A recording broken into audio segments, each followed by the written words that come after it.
Hello champion, कैसे हैं आप सब। यूपीएससी के पॉलिटी पीवाईक्यू सीरीज को हम लोग आगे बढ़ाते हैं। पॉलिटी के पीवाईक्यू सीरीज को का एक पार्ट हम लोगों ने कर लिया, ये दूसरा पार्ट है और इसी तरह से हम लोग धीरे धीरे करके यूपीएससी का जो पीवाईक्यू सीरीज है उसको कंप्लीट कर लेंगे। चलो पहला सवाल है यहां पे इंग्लिश और हिंदी दोनों ही है, ठीक से इसको देखिए। पहला सवाल है, भारत के लिए संविधान की रचना हेतु संविधान सभा का प्रस्ताव सबसे पहले किसने प्रस्तुत किया था। कहा गया है कॉन्स्टिट्यूएंट असेंबली यानी संविधान सभा का प्रस्ताव किसके द्वारा सबसे पहले पेश किया गया था, यह सवाल पूछा गया है। Swaraj party 1934, Congress party 1936, Muslim league 1942, all party conference 1946। Simple सवाल है, इसमें कुछ ऐसा कॉन्सेप्ट नहीं है जिसको हम लोग बहुत डिस्कस करें।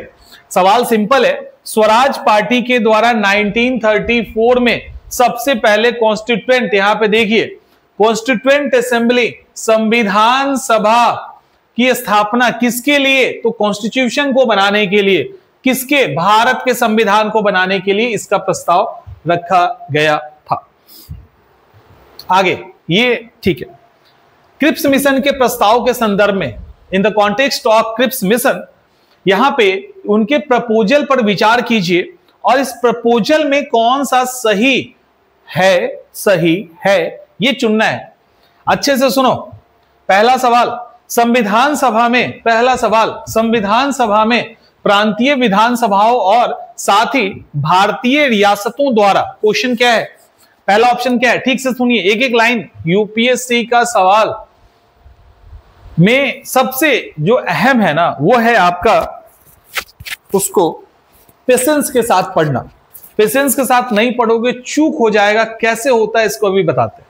चलिए, भारतीय संविधान में प्रांतीय विधानसभाओं और साथ ही भारतीय रियासतों के द्वारा नामित, नॉमिनेटेड, कहा गया नॉमिनेटेड सदस्य होंगे। दूसरा ऑप्शन है कि नया संविधान स्वीकार करने के लिए जो भी प्रांत यानी जो भी प्रोविंस तैयार नहीं है उन्हें यह अधिकार होगा कि अपनी भावी स्थिति के बारे में ब्रिटेन के साथ अलग संधि पर हस्ताक्षर करे। यह है आपका क्वेश्चन। ऑप्शन सही चुनना है, only A, only B, only two, मतलब both both 1 and 2, neither 1 nor 2। Answer क्या होगा?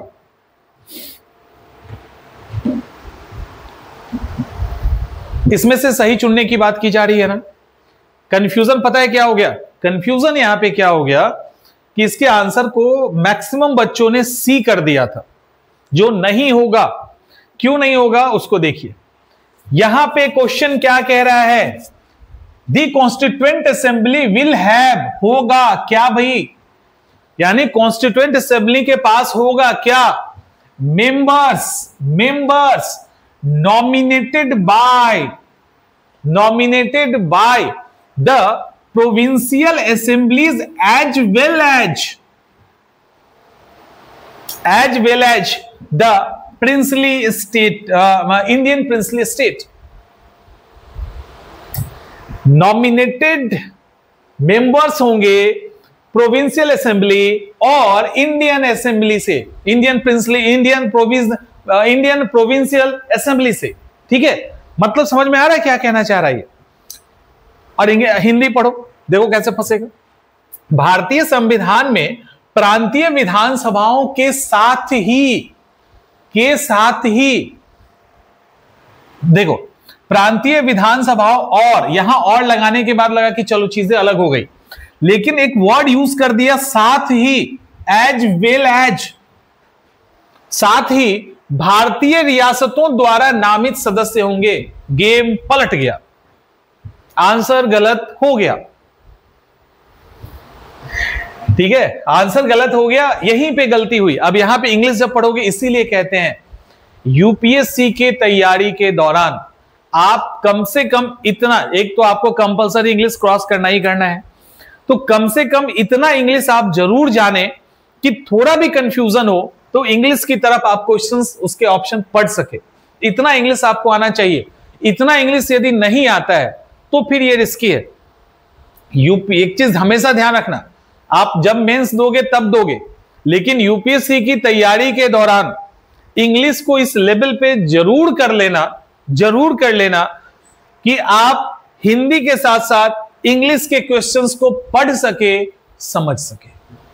और ये खासकर यूपीएससी के लिए तो है, क्योंकि ये शब्दों के साथ ज्यादा खेलता है। लेकिन आपने देखा होगा कोई भी पीसीएस या अदर एग्जाम में भी सीधा लिखा रहता है कि अगर कोई ट्रांसलेशन एरर भी है, कुछ ऐसा है, तो हम इंग्लिश के क्वेश्चन को कंसीडर करेंगे। और इंग्लिश में क्या होता है ना कि यहां पे इंग्लिश जो व्याकरण है बहुत ही लिमिटेड है, उनके पास इतनी संभावनाएं नहीं है, वो उतने ही के साथ खेलते हैं।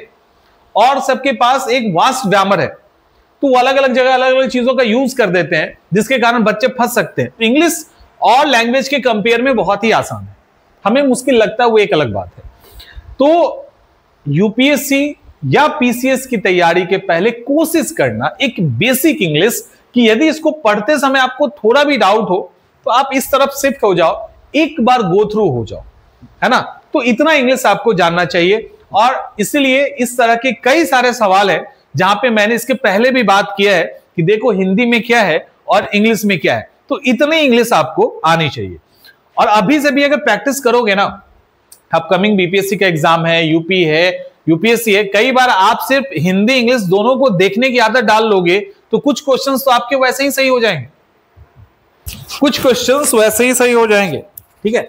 चलिए, तो अब दूसरा क्या था, अब यहां पे आंसर क्या होगा, मैक्सिमम ने ये मारा, आंसर इज बी, आंसर इसका बी है। क्यों बी क्यों होगा? बी इसलिए होगा, यहां पर ठीक से देखिए, तो जो इंडियन प्रिंसली स्टेट है यहां के लिए तो ठीक है, लेकिन जो प्रोविंशियल असेंबलीज है, प्रांतीय सभा में नॉमिनेट, यहां पे क्या लिखा है, दोनों के नॉमिनेटेड मेंबर नहीं, नॉमिनेटेड मेंबर किसके, नॉमिनेटेड मेंबर केवल इंडियन प्रिंसली स्टेट के, भारतीय रियासत के राज्य से जो राजा होंगे वो अपने हिसाब से जितना जितना कैटेगरी कोटा उनको मिलेगा तो उतने मेंबर को वो नॉमिनेट करके भेजेंगे। समझ में आ रहा है? उतने मेंबर को वो नॉमिनेट करके भेजेंगे, दैट्स इट, इतना ही है, इससे ज्यादा कुछ नहीं है। और क्या है, प्रांतीय सभा, तो यहां से जो मेंबर्स हैं वो आएंगे, वहां नॉमिनेटेड मेंबर का जिक्र ही नहीं है, यहां से नॉमिनेशन की बात नहीं है, यहां से मेंबर्स आएंगे, डायरेक्ट है इनडायरेक्ट है, मेंबर्स आएंगे, यहां नॉमिनेशन की बात की गई है। क्लियर? दूसरा तो आंसर क्या होगा, ये हो गया गलत, दूसरा सही क्यों होगा, इसी चक्कर में तो सारा पंगा हुआ ना। इसका जो दूसरा पॉइंट है यही तो सबसे खतरनाक है। दूसरा कहता है कि यदि कोई क्रिप्स मिशन के अकॉर्डिंग यदि कॉन्स्टिट्यूएंट असेंबली बनता है, संविधान बनता है, और उस संविधान को कोई मानने को तैयार नहीं, तो क्या करेगा, अगर वो तैयार नहीं तो वो एक सेपरेट ट्रीटी करेगा ब्रिटिश से, यानी अपने एक अलग स्टेटस के लिए, अपने लिए एक अलग संविधान या नियमों के कानून का एक बंडल तैयार कर लेगा, और उसके लिए अलग से ब्रिटिश सरकार के साथ वो साइन करेगा। ब्रिटिश सरकार भी उसको मान्यता दे सकता है। क्रिप्स मिशन का ये जो प्रपोजल था, यही वो पर्टिकुलर प्रपोजल था जिसके कारण कांग्रेस ने इसको रिजेक्ट कर दिया, और यही वो प्रपोजल था जिसमें डायरेक्ट पाकिस्तान की बात नहीं करके इनडायरेक्ट ही पाकिस्तान है ना ये, तो उसको लेकर मुस्लिम लीग ने भी इस प्रपोजल को एक्सेप्ट नहीं किया था। तो इसका जो सेकेंड नंबर है जिसमें ये क्रिप्स कहता है, क्रिप्स का प्रपोजल में कहता है कि यदि कोई जो संविधान सभा के द्वारा संविधान बनेगा और उसको एक्सेप्ट करने को तैयार नहीं है तो कोई बात नहीं, चलेगा, लेकिन अगर एक्सेप्ट करने को तैयार नहीं है तो उसको फिर से अपना कुछ नया संविधान बना के ब्रिटिश सरकार से अलग से ट्रीटी करनी होगी और ब्रिटिश सरकार उसको भी मान्यता देगी। तो यहां संभावना यह थी कि सिर्फ भारत के 2 टुकड़े नहीं, कई टुकड़े होते, हैदराबाद, जूनागढ़ जैसी रियासत तो लास्ट में मिलने को तैयार नहीं थी, पता ही है आप लोगों को। तो क्यों तैयार होता, सब कहता है कि हम अपना राजघराना चलाएंगे, हम नहीं मिलेंगे इससे। तो ये 2 फैक्ट है। क्या है आगे, 1936 हो गए, 1946 में इंटरिम सरकार जो बना था, ये फैक्ट है, इंटरिम सरकार जो बना था उसके एग्जीक्यूटिव काउंसिल के डिप्टी चेयरमैन कौन थे? तो 1946 में जो बना था इंटरिम, उसके डिप्टी चेयरमैन कौन थे? जवाहरलाल नेहरू। कहां गया, है ना, बस। चलो, वेबल योजना, यहां पे देखते हैं क्या है वेबल योजना में। एसर्सन, ठीक है, स्टेटमेंट है।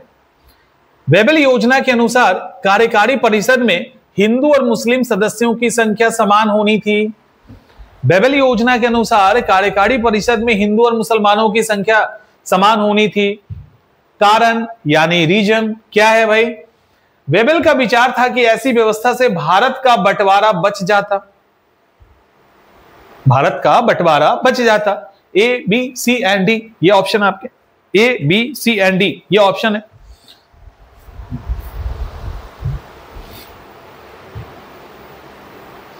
एसर्शनिज्म कैसे पढ़ते हैं पता है ना आप लोगों को?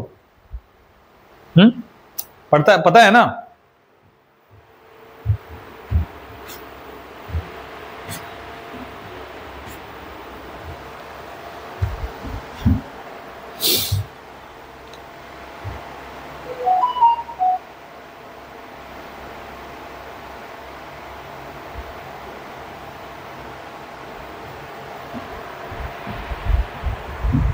देखो इसको, चलो नीचे से पढ़ते हैं। अब ऊपर को छोड़ दीजिए, नीचे से आइए पढ़ते हैं। बेबल का विचार था कि, क्वेश्चन देखिए, बेबल का विचार था कि ऐसी व्यवस्था से भारत का बंटवारा बच जाता, ठीक है, बच जाता। इसीलिए बेबल के अनुसार कार्यकारी परिषद में हिंदू और मुस्लिम सदस्यों की संख्या समान होनी थी। अब ऊपर से आते हैं। बेबल योजना के अनुसार कार्यकारी परिषद में हिंदू और मुस्लिम सदस्यों की संख्या समान होनी थी, क्योंकि बेबल का विचार था कि ऐसी व्यवस्था से भारत का बंटवारा बच जाता।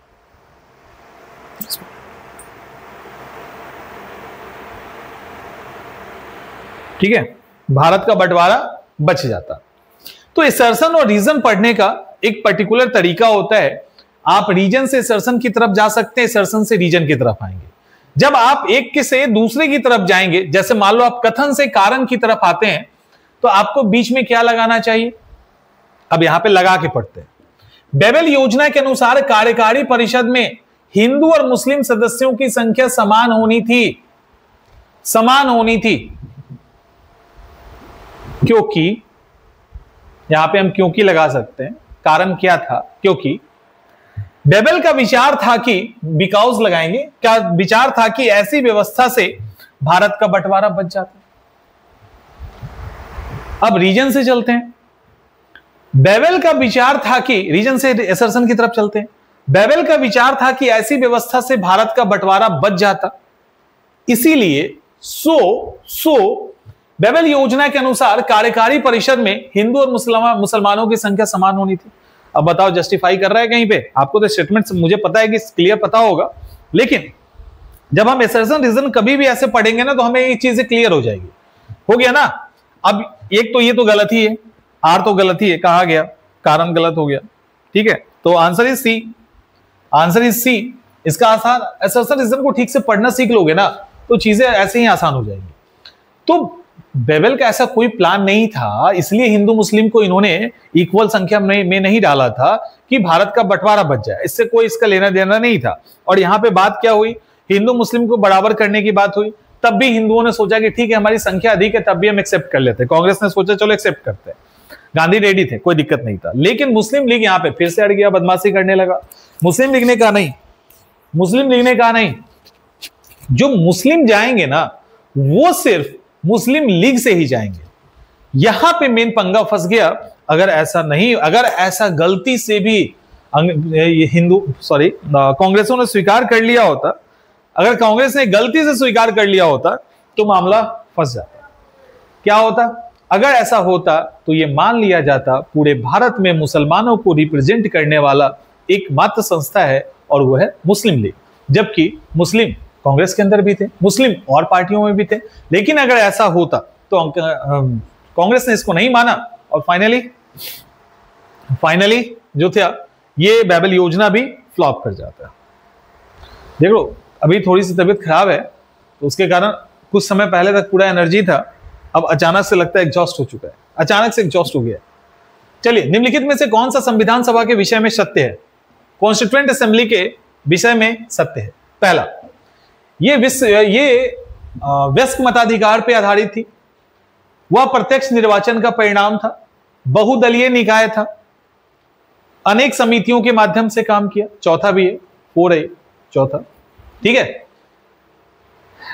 क्लियर। अब देखो संविधान सभा के विषय में सही कौन से है? पहला व्यस्क मताधिकार पर आधारित था, दूसरा प्रत्यक्ष निर्वाचन का परिणाम था, बहुदलीय था और अनेक समितियों के माध्यम से काम किया। यहां ऑप्शन है, सबको पता है इनडायरेक्ट इलेक्शन हुआ है, अप्रत्यक्ष मतदान के द्वारा चुना गया है, प्रत्यक्ष नहीं है। पहला खोजो कहां है? ए गया, डी गया, ए भी गया, डी भी गया। दूसरा देखते हैं, प्रत्यक्ष निर्वाचन व्यस्क मताधिकार नहीं था, एक गया, प्रत्यक्ष नहीं था, ये भी गया, ठीक है, ये भी गया। आपके पास कोई विकल्प नहीं है कि आप सही नहीं चुने, आपके पास मजबूर हैं आप सही चुनने के लिए। अगर ऑप्शन से इस तरह से एलिमिनेट चीजों को करना सीख लोगे तो आपके पास आंसर ही आंसर है। अब देखो हर हाल में आप सी टिक करेंगे और ये आंसर सही होगा कि वह बहुदलीय निकाय थी, ठीक है, उसके अंदर बहुत सारे पार्टी के लोग थे और कई कमेटियों के द्वारा उन्होंने काम किया, जैसे फॉर्मेट कमेटी, संघ संविधान समिति, प्रारूप समिति, ठीक है। तो आंसर इज 3 और 4। आगे, संविधान सभा का प्रारूप तैयार करने वाली संविधान सभा के सदस्यों को, संविधान सभा के सदस्यों को ब्रिटिश संसद के द्वारा नामित किया गया, गवर्नर जनरल के द्वारा नामित किया गया, विभिन्न प्रांतों के विधानसभाओं के द्वारा चुना गया, भारतीय राष्ट्रीय कांग्रेस और मुस्लिम लीग के द्वारा चुना गया। चलिए हटाइए, आसान है, मुश्किल ही नहीं, तो टाइम क्यों बर्बाद करें आपका। अब ब्रिटिश संसद का कोई हाथ था नहीं, गवर्नर जनरल के द्वारा नॉमिनेट किया नहीं गया था और कांग्रेस और मुस्लिम लीग की बात नहीं थी, अलग अलग प्रोविंस से चुन के आए थे और नॉमिनेट करने की बात यहां पे की गई थी राजाओं के द्वारा, प्रोविंशियल स्टेट के द्वारा। अब यहां पे क्या है, भारतीय इतिहास के संदर्भ में प्रांतों, यहां पे प्रांतों से संविधान सभा के सदस्य जो प्रोविंस से संविधान सभा यानी कॉन्स्टिट्यूएंट असेंबली के अंदर मेंबर आए थे ना, उसकी बात की जा रही है। उन प्रांतों के लोगों के द्वारा सीधे निर्वाचित हुए थे, काट ही देना, काट ही देते हैं, नहीं हुए थे। भारतीय राष्ट्रीय कांग्रेस मुस्लिम लीग के द्वारा नॉमिनेटेड, देखो खेल रहा है ना उसी शब्दों के साथ, प्रांतीय विधानसभाओं के द्वारा निर्वाचित हुए थे, ठीक है, ठीक है। ये इनडायरेक्ट इलेक्शन हुआ था, सरकार के द्वारा संवैधानिक मामलों में उनकी विशेषज्ञता के लिए चुने गए थे। क्वेश्चन वही है, शब्दों के साथ खेल गया है बस, और कुछ नहीं किया है, शब्दों के साथ खेला है बस। भीमराव अंबेडकर का संविधान सभा में निर्वाचन हुआ था, कहां से हुआ था भाई? Paschim Bangal, Bombay presidency, the central India, Punjab, from Punjab. कहां से हुआ था? भीमराव अंबेडकर जो कॉन्स्टिट्यूएंट असेंबली में चुन के आए थे। देखिए वहां पे कहानी दो है। कहानी यह है कि स्टार्टिंग में तो पश्चिम बंगाल, लेकिन जब पाकिस्तान का पार्टीशन होता है तो पश्चिम बंगाल के जिस इलाके से चुने के आए वो हो गया उस समय का पूर्वी पाकिस्तान, माने भारत से अलग हो गया, अब आज बांग्लादेश का हिस्सा है। तो अब वहां से चुन के आए थे, अब वो जब पूर्वी पाकिस्तान हो गया तो उनका तो खत्म हो गया कहानी, कंडीशन ही रद्द हो गया।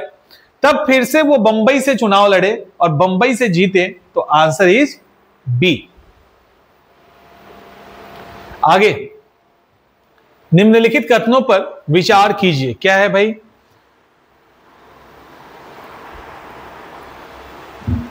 क्वेश्चन है, तृतीय गोलमेज सम्मेलन के विचार विमर्श की परिणति भारत सरकार अधिनियम,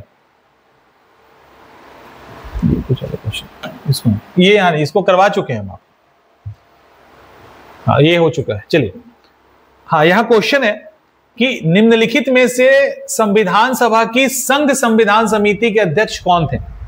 संघ संविधान समिति के अध्यक्ष भीमराव अंबेडकर, जेबी कृपलानी, जवाहरलाल नेहरू, अल्हादी कृष्णा स्वामी अय्यर। संघ संविधान समिति पंडित जवाहरलाल नेहरू, सिंपल है। भारतीय संविधान के प्रारूप समिति, फॉर्मेट या ड्राफ्टिंग कमेटी के अध्यक्ष कौन थे? अंबेडकर, राजेंद्र प्रसाद, सच्चिदानंद सिन्हा, राजगोपालाचारी। तो ड्राफ्टिंग कमेटी के अध्यक्ष, ड्राफ्टिंग कमेटी सबसे इंपॉर्टेंट कमेटी थी, इसी के कारण आज भी भीमराव अंबेडकर को संविधान निर्माता कहा जाता है, मेकर ऑफ इंडियन कॉन्स्टिट्यूशन। जो संविधान लेके घूमते हैं ना, इसी के अध्यक्ष होने के कारण ये क्रेडिट मिला है। निम्नलिखित में से कौन सा लक्षण देखिए अच्छे से, इनमें से कौन सा लक्षण भारतीय परिसंघ और अमेरिकी परिसंघ में क्या है, समान रूप से लागू है? समान रूप से, ठीक है, माने अमेरिका के अंदर भी है और इंडिया के अंदर भी है, दोनों के कॉन्स्टिट्यूशन में लागू है। क्या है? पहला, एकल नागरिकता, संविधान की 3 सूचियां, न्यायपालिका की द्वैधता यानी डबल मॉडल, संविधान के निर्वाचन के लिए परिसंघीय उच्चतम न्यायालय।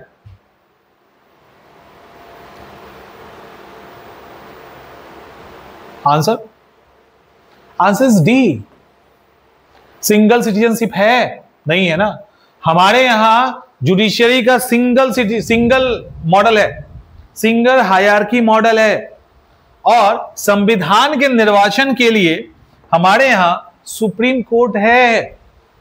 तो आंसर इसमें जो अगर सिमिलर किया जाए ना तो आंसर इज डी, यहां आंसर डी होगा। ठीक है, क्लियर? दोनों में क्या कॉमन है ये पूछा गया है, चयन करना है, ऐसे ही मिला देते हैं, इसको मिला ही देते हैं। मूल अधिकार, हाँ, यहां से संयुक्त राज्य अमेरिका, पार्लियामेंट्री सिस्टम यूके, आपात उपबंध जर्मनी, नीति निर्देशक तत्व आयरलैंड। खत्म। तो ये था आपका यूपीएससी का सेकेंड पार्ट पॉलिटी का। इसी तरह से हम लोग आगे कंटिन्यू रखेंगे इसको।